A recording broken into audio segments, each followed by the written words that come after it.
In einer kühlen Herbstnacht stand Leo vor dem alten Haus seiner verstorbenen Großmutter. Der Himmel war klar und die Sterne funkelten wie zerstreute Diamanten in der Dunkelheit. Seit Stunden hatte er kein Geräusch gehört, nicht einmal das Knarren der morschen Balken. Nur die Stille, die fast greifbar war, begleitete ihn. Vor ihm lag ein altes, zerfleddertes Tagebuch, das er auf dem Dachboden gefunden hatte, als er vor ein paar Stunden neugierig die Kisten seiner Großmutter durchsuchte. Das Haus war nach ihrem Tod leer geblieben. Ein Ort voller Staub und Erinnerungen, bis Leo jetzt, Jahre später, beschlossen hatte, herzukommen und aufzuräumen. Das Tagebuch war seltsam. Die ersten Seiten enthielten typische Einträge, Notizen über das Wetter, kleine Familiengeheimnisse, Rezepte für Apfelkuchen. Doch dann, nach etwa der Hälfte, änderten sich die Texte. Die Handschrift wurde zittriger und die Worte wirkten fragmentiert. Fast so, als wäre seine Großmutter von etwas Größerem und Unheimlicherem getrieben gewesen.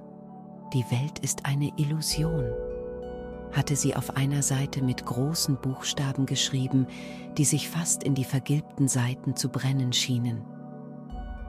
Die Wirklichkeit, die wir sehen, ist nur ein Schleier. Aber manchmal lüftet sich dieser Schleier und dann offenbart sich das Wahre. Leo war nicht abergläubisch. Er war ein Mensch der Logik, der Wissenschaft. Aber etwas an diesen kryptischen Einträgen ließ ihn irritiert innehalten. Immer wieder tauchten Sätze auf wie: Ich habe es gesehen, das andere. Es war überwältigend, angsteinflößend und wunderschön zugleich. Was hatte sie gesehen? Er wusste, dass seine Großmutter in den letzten Jahren ihres Lebens oft verschlossen gewesen war, über Dinge gesprochen hatte, die niemand durchschauen konnte. Hatte sie etwa den Verstand verloren? Oder steckte mehr dahinter? Leo saß um Mitternacht immer noch im Schein einer flackernden Lampe da, als er auf die letzte Seite des Tagebuchs stieß. Darauf war nicht mehr als ein einziger Satz geschrieben: Die Tür befindet sich im Keller. Die Tür? Murmelte er. Sein Nacken prickelte, ob aus Furcht oder Neugierde konnte er nicht sagen. Die Kellertür knarrte unerträglich, als er sie langsam öffnete. Die Treppen waren alt und brüchig, und der Luftzug, der ihm entgegenkam, roch nach kalter Erde und jahrzehntealtem Staub. Der Keller war ein Labyrinth aus dunklen Schatten und alten Möbelstücken, die hier unten offensichtlich seit Jahrzehnten niemand mehr angerührt hatte. Und dann sah er es. Zunächst hielt er es für einen alten, abgeschabten Wandschrank, doch etwas daran war ungewöhnlich. Die Tür, von der das Tagebuch sprach, war nicht wie die anderen Dinge hier unten von Staub bedeckt. Sie wirkte fast neu, als hätte sie gerade erst jemand aufgestellt.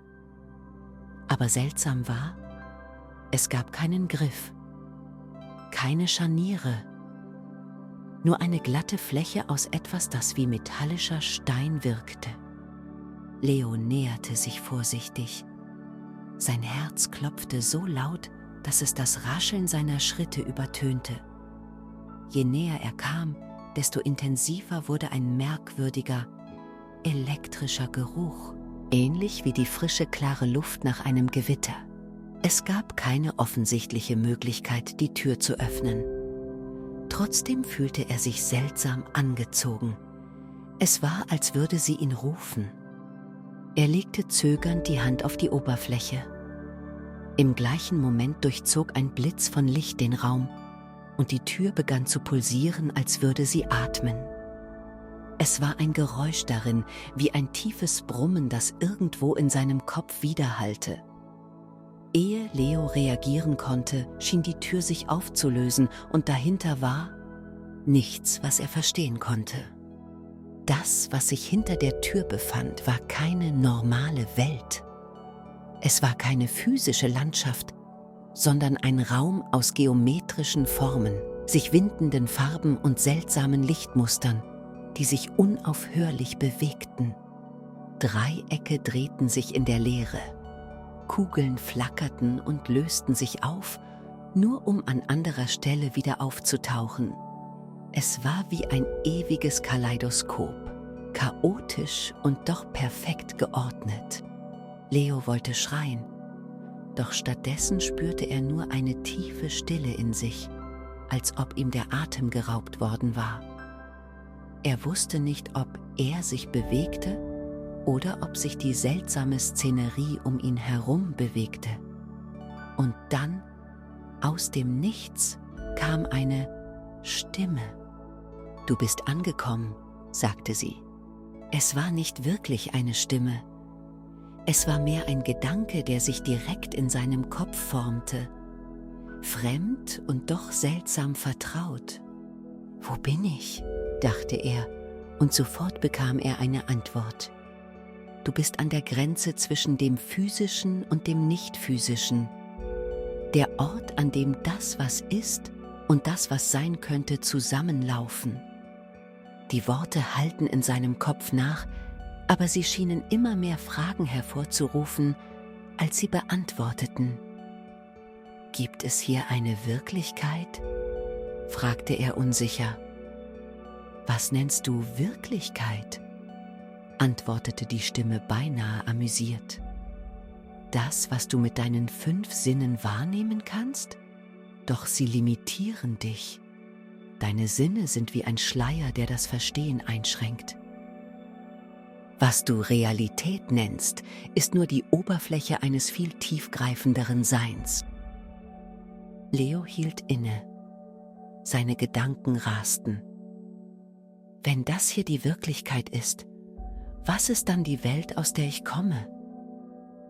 Eine Projektion, erklärte die Stimme, wie der Schatten einer Flamme auf einer Höhlenwand. Was du siehst, ist nur eine Abbildung. Hier, an dieser Grenze, siehst du mehr. Doch selbst das ist nur ein Fragment.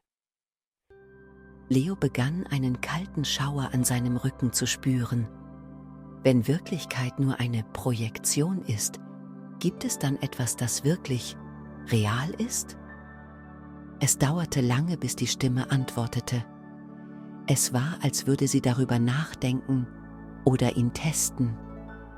Das, was wir nicht benennen können, das nie fixiert ist und doch alles umfasst. Du nennst es vielleicht die Quelle, das Ganze, der Ursprung von allem. Leo fühlte sich, als stürzte er unaufhörlich in die Tiefe. Eine panische Verzweiflung breitete sich in ihm aus. Alles, was er jemals als sicher geglaubt hatte, alles, worauf er sein Leben aufgebaut hatte, schien plötzlich bedeutungslos. Wenn nichts wirklich real ist, was ist dann mein Platz? Warum existiere ich überhaupt? Existenz ist die Erfahrung des Werdens, antwortete die Stimme ruhig. Du bist nicht einfach, du wirst. Dein Zweck ist nicht, etwas zu sein, sondern zu entdecken, zu erkennen, zu erfahren. Du bist ein Teil des Ganzen und doch bist du einzigartig. Dein Platz ist innerhalb der Reise selbst, nicht am Ziel. Leo musste sich setzen, obwohl es hier keinen Boden gab. Die wirbelnden Formen um ihn herum begannen langsamer zu werden, und in der Stille glaubte er, eine Art Trost zu spüren. Vielleicht war es das, dachte er. Wirklichkeit war nicht eine Sache, die man definieren konnte. Sie war nicht fest. Sie war ein Prozess, etwas, das sich ständig veränderte, wuchs, zerbrach und wieder aufbaute. In ihm, um ihn herum, überall. Es gab keine klare Grenze zwischen dem Physischen und dem Nicht-Physischen, nur den Schleier der Wahrnehmung. »Und was ist das, was hinter diesem Schleier liegt?« fragte er schließlich. Die Stimme antwortete, diesmal sanfter. »Das Schönste daran ist, dass es nicht gesagt werden kann. Du wirst es nur verstehen, wenn du dich selbst weiter fragst.« Leo erwachte später in dem dunklen Keller, das Tagebuch neben ihm.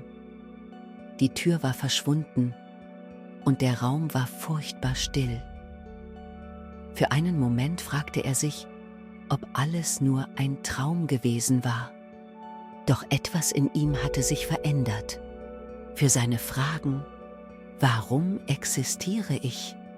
Was ist Wirklichkeit? Gibt es eine tiefere Ebene der Realität? Gab es nun keine festen Antworten mehr. Aber an ihrer Stelle war ein Gefühl der Akzeptanz getreten, vielleicht sogar der Ehrfurcht vor dem Unbekannten. Er wusste, dass er nie aufhören würde, diese Fragen zu stellen.